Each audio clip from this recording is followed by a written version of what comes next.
বাহ, এটা তো তুমি খুব ভালো কথা বলেছো বোধাদিত্য। আচ্ছা বোধাদিত্য, কামিনী কোথায় বলো তো? তুমি তো কামিনীকেই ডাকতে গেছিলে। রানীমা, আসলে কামিনীর দাদার শরীরটা খুব খারাপ, তাই ও একটু গেছে সেখানে। চলে আসবে, ও চলে আসবে সময় মতো। মহারাজ, তাহলে আর দেরি করে লাভ কি, চলুন। হ্যাঁ, চল এসো।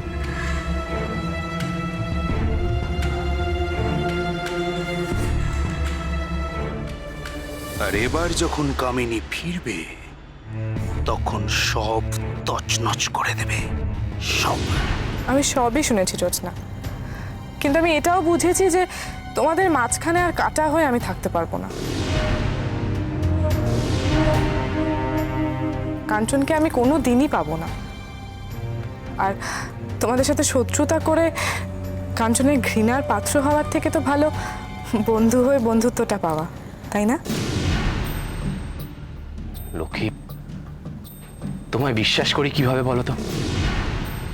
তোমার বক্তব্য আর তোমার আচরণ একে অন্যের বিপরীতে কথা বলে সব সময়। আমি জানি কাঞ্চন, আর তোমার সন্দেহও ভুল, কিন্তু আপাতত আমার একটাই উদ্দেশ্য, আমি জোৎস্নাকে আর কাউকে অবিশ্বাস করতে দেব না। তাই তাই আমাদেরকে ওকে ওকে লুকিয়ে রাখতে হবে। আলো কোথায়?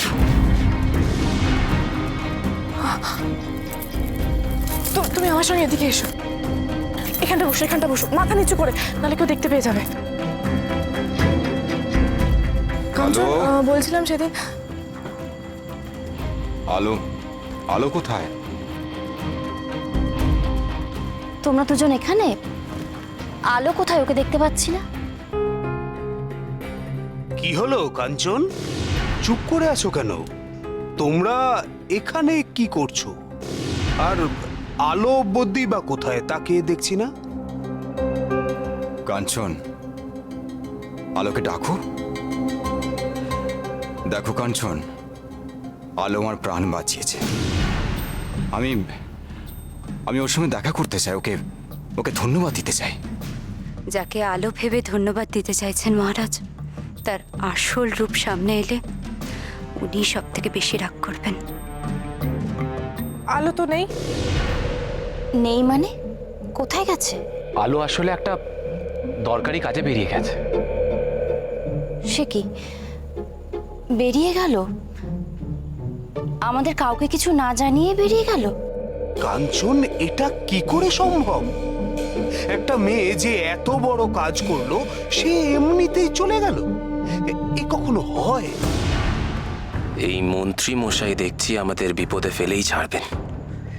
এমনিতেই উনি জানেন যে আলো মিথ্যে পরিচয় দিয়ে এখানে রয়েছে। এবার যদি আমি বাবাকে আসল সত্যিটা বুঝিয়ে ওঠার আগেই উনি সব বলে দেন।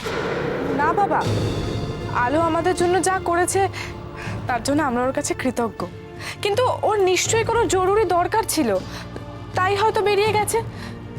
ও যদি চলে গিয়েই থাকে তাহলে আমি নিজে সেখানে যাব, ওর সঙ্গে দেখা করে ওকে আমি ধন্যবাদ দেব। বাবা, কাঞ্চন, মহারাজ আলোবদ্যির জন্য কাল উৎসবের আয়োজন করেছেন।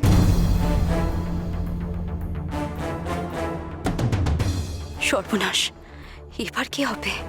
মহারাজ, আপনার এই অসুস্থ শরীর নিয়ে কষ্ট করার কি দরকার? আপনি একদম চিন্তা করবেন না, আমি আর কাঞ্চন তো আছি, আমরা পুরোটা সামলে নেব। আর সেরকম হলে না হয় কাঞ্চন নিজে গিয়ে আলোকে উৎসবে নিয়ে আসবে, কেমন?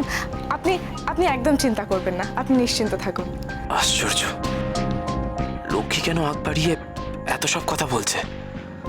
উৎসবে কোত্থেকে আমি আলোকে নিয়ে আসবো? বেশ, তবে তাই হোক। তাহলে কাঞ্চন, তোমার কিন্তু দায়িত্ব রইল, কালকের অনুষ্ঠানে আলো বৈদ্যকে তুমি নিজের সঙ্গে করে নিয়ে আসবে।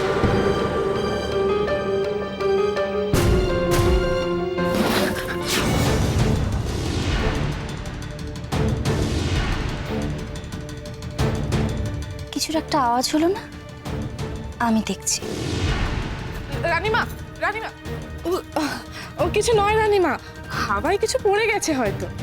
আপনাদের তো এই কয়েকটা দিন অনেক ধকল গেল। আপনারা যান, গিয়ে বরঞ্চ একটু বিশ্রাম করুন, অনেক রাতও তো হয়েছে। ও বাবা, বাবা তুমি ওনাদেরকে নিয়ে যাও না, একটু বিশ্রাম করুক ওনারা। আসুন মহারাজ। হ্যাঁ, চলো।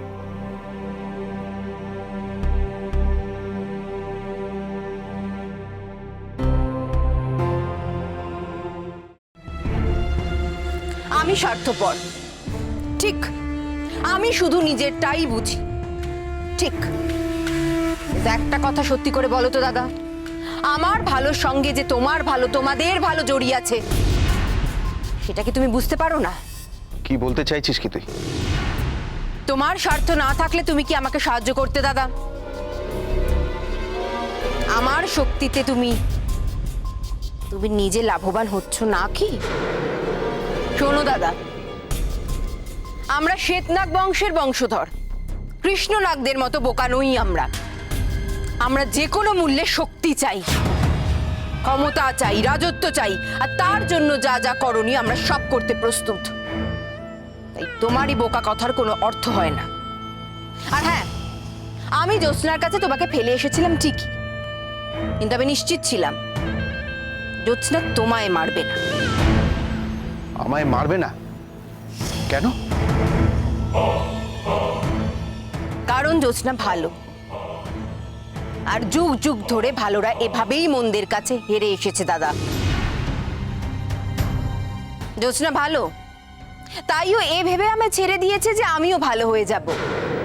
কিন্তু ওর এই ভাবনা কত ভুল, সেটা ও খুব শিগগিরই বুঝতে পারবে। এবার ওর জন্য আমি আরো বড় চক্রান্ত করেছি। এমন বিপদে ফেলবো ওকে এবার, যে বিপদে ও সব হারাবে, সব। লক্ষ্মী, এইসব কি? এইসব কি? তুমি আমাদের সাহায্য করছেন, আমাদের বিপদে ফেলছিলে। কাল সবাই আমি আলোকে কি করে হাজির করব?